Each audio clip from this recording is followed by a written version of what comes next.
আয় আল্লাহ, আমরা যারা হাত তুলেছি জানি না কার মা নাই, কার বাবা নাই, অন্ধকার কবর থেকে দোয়ার অপেক্ষায় আছে রে সন্তান। ওই মা বাবার চেহারাটাও কি মনে পড়ে না? ওই মা বাবার জন্য কি মায়া হবে না? ও আল্লাহ, জানি না এই ময়দানে কারা ইয়তীম। ও সন্তান, ওই মা বাবার চোখের পানি ছাড়া তুমি আলেম হতে পারো নাই, পরীক্ষায় ভালো নাম্বার পাও নাই। ওই মা বাবার চোখের পানির কারণে আজকে তুমি টাকা পয়সা বাড়ি গাড়ির মালিক, আজকে সম্মানের চেয়ারের মালিক। কত রাত কত দিন তোমার মা বাবা তোমার আমার জন্য চোখের পানি ছেড়ে দোয়া করে গেল। যেই মা বাবা এত চোখের পানি ফেললেন, ওই মা বাবার জন্য তুমি সন্তান এক ফোঁটা চোখের পানি কি ফেলতে পারো না? ও আল্লাহ, তাকাইয়া দেখেন কারা এতিমের মতো এখানে হাত তুলেছেন। গুনাহের কারণে দিলটা পাথর, চোখে পানি নাই। কান্নাওয়ালা চক্ষু দান করেন আল্লাহ, কান্নাওয়ালা চক্ষু দান করেন আল্লাহ, কান্নাওয়ালা চক্ষু দান করেন আল্লাহ। ও সন্তান, যার মা বাবা নাই চোখের পানি ছেড়ে দোয়া করো। যার মা বাবা বেঁচে আছে হাতের সামনে গিয়া থাকলে হাত ধরে ক্ষমা নিও। বাবায় যদি মাথায় হাত দিয়া দোয়া করিয়া দেয়, আর সে আজিমে তোমার দোয়া মা বাবার জন্য, মা বাবার দোয়া কবুল হয়ে যাবে। মা যদি বেঁচে থাকে মাকে গিয়া বলিও, মা তোমার দোয়া ছাড়া আমি লেখাপড়ায় পাশ করতে পারি নাই, ভালো নাম্বার পাই নাই। আমি মায়া তোমার সাথে কত বেয়াদবি করেছি, তুমি মাফ করে দাও। তুমি মা মাথায় হাত দিয়া দোয়া করে দাও। মোনাজাতে সব ডানে কান্নার আওয়াজ, বাম দিকে কান্নার আওয়াজ। আমার কপাল খারাপ, আমার চোখে কেন পানি নাই? ও মা, না জানি কার বরদোয়া কপালে লাগছে, না জানি আল্লাহ বেজার হয়ে গেল। ও মা, তুমি মাথায় হাত দিয়া দোয়া করে দাও। আর নামাজ ছাড়বো না, আর নবীর তরিকার বাইরে চলবো না, আর তোমার সাথে বেয়াদবি করবো না। মা মাথায় হাত দিয়া দোয়া করে দিলে সাথে সাথে কবুল হয়ে যাবে। ও সন্তান, ওই মা বাবা কত রাত অসুস্থ হইয়া বিছানায় পড়েছিলাম, কেউ আমাকে পাহারা দেয় না। রাতের গভীরে দেখি মা আমার মাথার কিনারায় বসে পাহারা দেয়। ও আল্লাহ, যার মা নাই বাবা নাই, ওই মা বাবার কবর জান্নাতের বাগান বানায় দেন। আউলিয়ায়ে কেরাম, সাহাবায়ে কেরাম, শুহাদায়ে কেরাম, আম্বিয়ায়ে কেরামদের মাকাম উঁচু করে দেন। আয় আল্লাহ, আপনার খাস ওলিদের বন্ধু বানাইয়া দেন। আয় আল্লাহ, আমাদের জাহের বাতেনকে পরিশুদ্ধ করে দেন আল্লাহ। গুনাহের প্রতি ঘৃণা জমাইয়া দেন আল্লাহ। সমস্ত ফিতনা থেকে হেফাজত করেন আল্লাহ। আয় আল্লাহ, যারা বেঁচে আছেন দীর্ঘ নেক হায়াত দান করেন। অসুস্থ যারা কুদরতের হাতে সুস্থতার নেয়ামত বাড়ায় দেন। আয় আল্লাহ, সুস্থতার নেয়ামত বাড়াইয়া দেন। কুদরতের হাতে সুস্থতার নেয়ামত বাড়ায় দেন। চলার পথে ইজ্জতের সাথে হেফাজত করেন। আয় আল্লাহ, যাদের বিবাহের সমস্যা সমাধান করে দেন আল্লাহ। যারা চাকরি নিয়ে সমস্যায় আছে সমাধান করে দেন আল্লাহ। পরস্পরে মোহাব্বত বাড়াইয়া দেন। আমার কলিজার টুকরা যুবকদের দিনের খাদেম বানায় দেন। আয় আল্লাহ, মোবাইলের গুনাহের থেকে আমাদের হেফাজত করেন। মোবাইলের গুনাহের থেকে হেফাজত করেন। আয় আল্লাহ মোবাইলের গুনাহের থেকে হেফাজত করেন।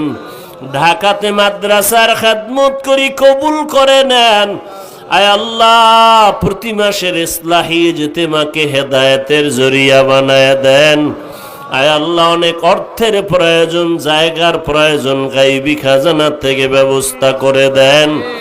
আয় আল্লাহ যেইভাবে চাইলে আপনি খুশি ওইভাবে চাওয়ার তৌফিক দান করেন আল্লাহ। আয় আল্লাহ কুদরতের দ্বারা আমাদেরকে কবুল করে নেন। নবীজির মোহাব্বতে আমাদের দোয়া মোনাজাত কবুল করে নেন। আল্লাহুম্মা নব্বির কুলুবানা বিনুরি মারিফাতিক, আল্লাহুম্মা তাহহির কুলুবানা আন গায়রিক। ওয়া সাল্লাল্লাহু তাআলা আলা খাইরি খালকিহি মুহাম্মাদিন ওয়া আলিহি ওয়া আসহাবিহি আজমাইন। আমিন আমিন আমিন বিরহমাতিকা ইয়া আরহামার রাহিমিন। রহমতের নবী একদিন রুমের মধ্যে বসে বসে গুনগুন গুনগুন করে কান্না করেন। আম্মাজান আয়েশা রাদিয়াল্লাহু আনহা জিজ্ঞাসা করেন, নবী আমি আয়েশা কোনো ত্রুটি করলাম নাকি, আপনি কেন কান্না করেন?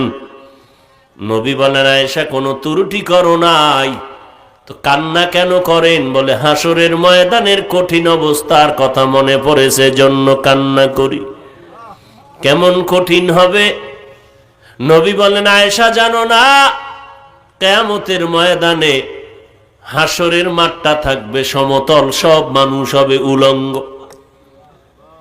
সূর্যটাকে আল্লাহ অর্ডার করবে, নিচে নেমে আয়। ও সূর্য, তোর যত মুখ উপরে আছে নিচে করে দাও, নিচে দিয়া তোমার যত তাপ আছে জমিনে ছেড়ে দাও। সূর্যের গরম এমন জোরে জমিনে ছাড়বে, সূর্যের গরম তাপে মাটির জমিনটা পুড়িয়া তামা হয়ে যাবে। সূর্যের গরম এত প্রচন্ড হবে, এদিকে আমার আল্লাহ পাক কাহারিয়াতের সাইনবোর্ড টানায় বলবেন, লিমানিল মুলকুল ইয়াউম লিল্লাহিল ওয়াহিদিল কাহ্হার। আল্লাহ পাক বলবেন, আজকের দিনের রাজত্ব কার? এই কথা বলা মাত্র হাসরের ময়দানটা থরথর করে কেঁপে উঠবে। কোনো মানুষের জবাব দেওয়ার ক্ষমতা হবে না। আল্লাহ পাকের এই আওয়াজে মানুষগুলো বেহুশ হয়ে থাকবে, এক পায়ে দাঁড়ায়া 50,000 বছর। আমার নবী হুশে আসিয়ে বলবেন, আল্লাহ জান্নাতীদেরকে জান্নাতে দিয়ে দেন, জাহান্নামীদের জাহান্নামে দেন, এই কষ্ট সহ্য করা যায় না, তাড়াতাড়ি বিচারটা শুরু করে ফয়সালা করেন। ওদিকে জাহান্নামের আওয়াজ, জাহান্নাম চিল্লে বলবে, আল্লাহ কই তোমার গুনাহগার গুলো আমার পেটে দাও, আমার পেটে বড় ক্ষুধা লাগছে। আল্লাহ বলবেন, জাহান্নাম একটু অপেক্ষা কর, আমি বিচারটা শেষ করিয়া তোর পেটের ক্ষুধা নিবারণ করতেছি। সূর্যের গরমে জমিনটা তামা হয়ে যাবে, গুনাহগারের মাথার মগজগুলো মাথা ভাতের মারের মতো ফুটতে থাকবে। আল্লাহর নবী বলেন, কি পরিমাণ ভয়ঙ্কর হবে হাসরের ময়দান, যেই ভয়ঙ্করের কারণে নবীরা পর্যন্ত উম্মতের কথা ভুলে গিয়া নফসি নফসি বলে কান্না করবেন। সমস্ত নবীদের চোখের পানি আর নফসি নফসি বলে কান্নার আওয়াজ। নবীদের গুনাহ নাই যদি তাদের অবস্থা এমন হয়, তো আমাদের অবস্থা কেমন হবে? ওই হাসরের ময়দানে ও আয়েশা আরো 3টা জায়গা হবে আরো ভয়ঙ্কর হালাত, যেই 3টা জায়গার মধ্যে সন্তান মা বাবারে ভুলে যাবে, মা বাবা সন্তানের পরিচয় দিবে না। আল্লাহ বলেন, ইয়াউমা ইয়াফিরুল মারউ মিন আখিহি ওয়া উম্মিহি ওয়া আবিহি ওয়া সাহিবাতিহি ওয়া বানিহি। ভাই ভাইয়ের থেকে পালায়ন করবে, কেউ পরিচয় দিবে না আমার ভাই। সন্তান থেকে মা পালায়ে যাবে, পরিচয় দিবে না। এইভাবে করিয়া ওই কঠিন সময় হবে 3 সময়। নবীজি বলেন একটা সময় হবে আমলনামা দেওয়ার সময়। মানুষ তখন এত পাগল পারা হয়ে যাবে, চিৎকার মেরে কানবে, চোখের পানি শেষ, রক্ত পড়া শুরু হয়ে যাবে। এত ভয়, আল্লাহ লাইনে দাঁড়াইয়া বলবে আমলনামা দেওয়া হবে, লাইনে দাঁড়াও। নেক আমলওয়ালার এক লাইনে দাঁড়াও, গুনাহগারের এক লাইনে দাঁড়াও। দুনিয়াতে নেককার গুনাহগার একসাথে ছিল, এক মসজিদে নামাজ পড়েছো, বাধা দেই নাই। আজকে আমি ইনসাফের বিচার করব, নেক আমলওয়ালা গুনাহগারেরা তোমরা আলাদা হও। ওয়ামতাজুল ইয়াউমা আইয়ুহাল মুজরিমুন, ও গুনাহগারেরা তোমরা আজকে নেককারদের থেকে আলাদা হয়ে যাও। আল্লাহর নবী বলেন ওই সময় মানুষগুলো পাগল পারা হয়ে কাঁদবেন। আমলনামা আমার ডান হাতে আসে নাকি বাম হাতে আসে এই ভয়, আমলনামা ডান হাতে আসে নাকি বাম হাতে আসে এই ভয়। মানুষ কান্না করে বেহুশ, পাগল পারা হয়ে যাবে। আর একটা সময় মানুষ আপনজনকে ভুলে যাবে, কান্নায় বেহুশ হয়ে যাবে। আমলনামা যখন মিজানের পাল্লায় ওজন দেওয়া হবে, ওই সময় মানুষ বেকারার হয়ে যাবে। আমার নেকের পাল্লা ভারী হয় না জানি গুনার পাল্লা ভারী হয়ে যায়। আর একটা সময় পুলসিরাত পাড়ি দেওয়ার সময়, যে আমাবস্যার অন্ধকারের মতো রাত কালো হবে, চুলের মতো চিকন, ওই পুলসিরাত 30,000 বছরের পুলসিরাত পাড়ি দেওয়া লাগবে। কেমন পুলসিরাত রে আয়েশা? ওই পুলসিরাতে উঠতে 10,000 বছর, সমতল 10,000, নামতে 10,000। 30,000-এর পুলসিরাত এত চুলের থেকে চিকন হবে। একটু চিন্তা করে দেখো রে মানুষ, এর নিচে থাকবে জাহান্নামের আগুন। যারা গুনাহগার ওই পুলসিরাতের মাঝ দিয়ে পাড়ি দিবে, ওরা গুনার কারণে কেটে কেটে জাহান্নামে পড়ে যাবে, জাহান্নামের আগুনে পড়বে। বাঁচাও বাঁচাও বলে চিল্লাইলো সে তখন আর কোনো আপনজনরে পাবে না। আর যারা নেক আমল নিয়ে যাবে, আল্লাহ তাদেরকে চোখের পলকে পুলসিরাত পার করায় জান্নাতের ওপার নিয়ে যাবে। এরে নবীর উম্মতের দল, নবীজি কান্না করেন ওই হাসরের ময়দানে, আমি মুহাম্মদের তো আল্লাহ অগ্রিম ঘোষণা দিছেন আমারে মাফ করে দিয়েছেন, কিন্তু আমি ভয় কাঁদতেছি আমার উম্মতের কি হালাত হবে সেই হাসরের ময়দানে। নবীরা কাঁদবেন নাফসি নাফসি বলে, আর আমি মুহাম্মদ কাঁদবো উম্মতি উম্মতি বলিয়া। আমার উম্মতেরা জাহান্নামের আগুনে জ্বলবে, আমি মুহাম্মদ সহ্য করতে পারবো না রে আয়েশা, কারণ আমি উম্মতের বড় পাগল হয়ে আছি। মেরাজের রাতে আমার উম্মতের আমি ভুলি নাই। হাসরের ময়দানে আমার একটা উম্মত জাহান্নামে রেখে আমি জান্নাতে যাব না। এরে নবীর আশিক উম্মতের দল, অযুবক ও পর্দার আড়ালের মা বোনেরা ও বৃদ্ধ বাবাজি, আজ কোরআন হাদিস দিয়া পায় ধরে ধরে উলামায়ে কেরাম বয়ান করেন, আল্লাহওয়ালারা বয়ান করেন। 2-3 জনে করলে বোঝা যায় মনে হয় যেন মিথ্যা বলেন। ও আল্লাহর বান্দা, বালিশে মাথা লাগাই একটা সেকেন্ড চিন্তা করিও, ঘুমের ঘরে লক্ষ লক্ষ আম্বিয়ায়ে কেরাম তো মিথ্যাবাদী হতে পারেন না, লক্ষ লক্ষ সাহাবায়ে কেরাম তো মিথ্যা কথা বলতে পারেন না, কোটি কোটি উলামায়ে আহলে হক মিথ্যা বলতে পারেন না। আজও পর্যন্ত কোরআন 1,500 বছরের উপরে হয়ে গেল, কত বেঈমানরা ভুল বের করার অপচেষ্টা করলো, আজও পর্যন্ত ভুল বের করতে পারলো না। এটা এমন একটা কোরআন যার মধ্যে কোনো ভুল নেই, আল্লাহ চ্যালেঞ্জ দিয়ে দিলেন। ওই কোরআন এমন সত্য যে এই কোরআনে জাহান্নামের বয়ান আছে, জান্নাতের বয়ান আছে। কারা জান্নাতে যাবে কারা জাহান্নামে যাবে আল্লাহ তাও বয়ান করে বলেছেন। জান্নাতটা কেমন আরামের ঘর আর জাহান্নামটা কেমন ভয়ঙ্কর, এটাও আল্লাহ কোরআন শরীফের মধ্যে বিস্তারিত আলোচনা করেছেন। ও নবীর উম্মতের দল, আমরা তো নামাজ পড়ি, আসলে নামাজটা মানুষকে দেখানোর জন্য, নামাজ তো নামাজের মতোই পড়ি না। আমাদের আমল আখলাক শুধু মানুষের দেখানোর জন্য।